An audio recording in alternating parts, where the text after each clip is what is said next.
This is the Run Recap.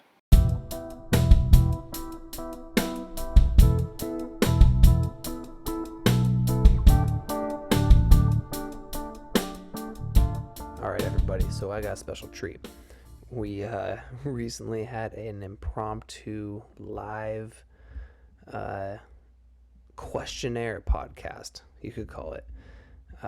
My sister Tiana, along with David, obviously, and my dad and a couple other family members were all about, and Tiana had some questions regarding a recent podcast, and so we luckily were able to crudely record it on my phone, and I feel like the audio is okay, and the conversation was kind of interesting and maybe was helpful to clarify a couple points that we had made in a recent podcast. So maybe it's interesting to some people, maybe it's not. I don't know. But yeah, we kind of go over the specifics of what David and I were talking about recently, a few weeks past, about muscle development in your adolescence, what that actually means. And Tina asked some very insightful questions clarifying what we were actually talking about. So enjoy this impromptu live podcast from the Run Recap.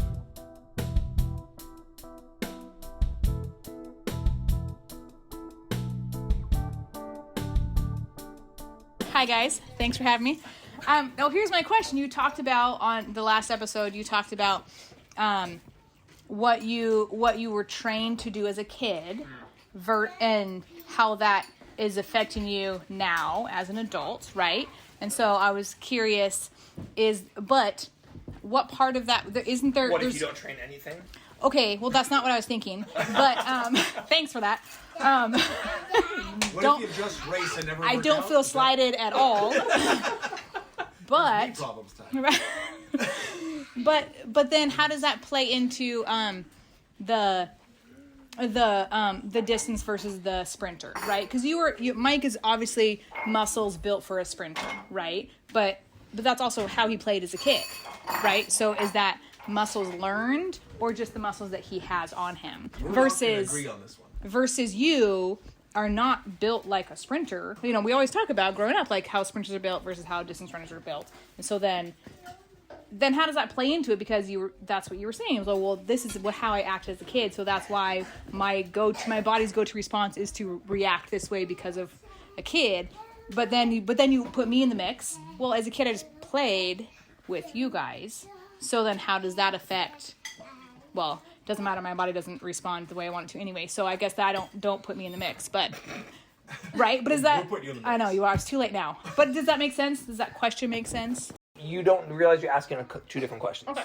So That's why I didn't ask it, because I was like, I don't... So the first part of the question is, what we were talking about was more of muscle development during your adolescence, not necessarily what you're genetically gifted with. Okay. So what you're genetically gifted with is people have more type 2 less and more type 1 or alternative, right? So that's what's going to dictate what you are pulled to do. Sprinter versus distance. Right. That's why I was more pulled to sprinting. Dave was pulled to distance running because I have more type 2 muscle fibers. Okay. He has more type 1 muscle fibers. But that's not what you guys were talking about necessarily. But what we were talking about more in the podcast was muscle development and how your muscle then remembers what to do because you did so much to it. So even though David might have more type 1 muscle fibers than type 2 muscle fibers, if he was like, I want to only sprint and do 100 meter, he would develop more type 2 and he would keep those type 2 muscle fibers at the ready more than he has now. Because he built up that during his adolescence. Okay. Interesting. That doesn't mean he was genetically more gifted towards that, but you can still manipulate it in your adolescence even though you might not have the predisposition for it. Right? Yeah. So it doesn't make him that he would just become a good sprinter if he works on sprinting. Well, good. Now we're not talking about good or not. We're talking about fiber development and muscle memory, and really good. he probably would have won everything. Obviously. So here's the truth, though, is that everyone is naturally built as a distance runner, and some people are lazy. Jeez. Oh my gosh. That's terrible. As a non-distance runner, as I You keep I it was a on your sprinter. podcast. Same here. I'm here to Also, deliver the non-distance hard runners. truths. You know, that's what I do. That's my job. It's like sometimes Mike holds back, and I need to let people know I gotta rip the Band-Aid off. I'm here to help society. You're trying to get canceled. Some people are lazy. You're gonna get canceled before you even get started. One of our 3 viewers is gonna get offended. Here's the thing though. I don't necessarily I'm already offended, disagree. There, obviously, I'm being inflammatory with lazy. Right. Yeah. But I do believe that humans in general are endurance machines. We all have the potential to run. And then you can distance. develop from there all kinds of directions. And some people, of course, will be better or worse or whatever. Yeah. But I think but our bodies, I think, are physiologically endurance machines. If you take goal, because think about this, even the fastest sprinters. So like Jaworn, when he was at his peak and he was sprinting in the Olympics, Right.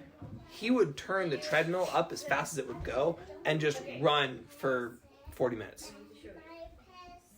So like, that's distance running, Right. That's really fast distance running. Right. And if he wanted to lose some muscle mass as a byproduct, he could just run slower for longer and he'd lose a little bit of type 2 muscle fibers, and there you go. That's what you. Okay, That's what, here, what's Dad's answer though? No, I don't have an answer. I have a question though. So, I ran distance for 10 years, maybe longer. And the best I ever got, well, first I could only go 3 miles, Yeah. maybe 4. And the best I ever got was down to like a 7-minute mile. I Yeah. could never improve beyond that. Well, so now we're talking about quality though. Yes. And So, capability of but so speed. me running a max of 4 miles, does that qualify me as a distance endurance machine? Yes, because your cap at 4 miles is not an actual cap, that's a perceived cap. he's saying. No, in general, because in your mind.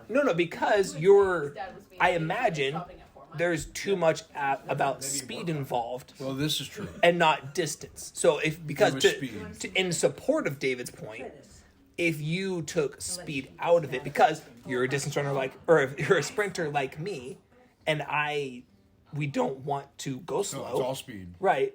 If you would have really restricted yourself to I'm gonna run a 9-minute mile, Yeah. then there's no stopping. Then it's just a matter of energy But also think production. of what consumption. age were you at when you were running sevens? I was still in my late 20s. Okay. Because I remember running with you when I was running much. Of course, at that point, I considered you really slow. Yeah.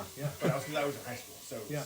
Well, I ran the same thing till I was in my 30s. Yeah. So in your 30s, though, sure, if you're running sevens in your 30s, you are better than most of the distance runners out there. You know, Right, so that there's also a perception. So you're gonna go out there and win 5Ks.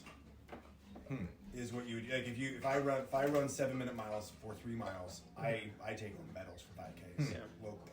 So compared to now, I don't compare it to high schoolers. Right.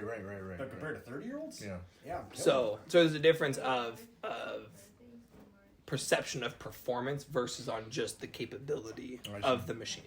I get it.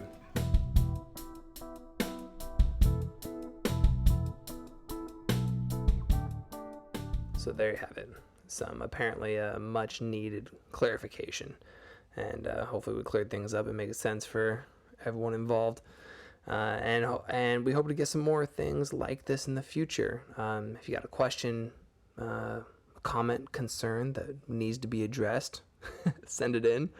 Shoot us a DM, shoot us a voice message, and we'll put it on the podcast, or we'll at least answer it.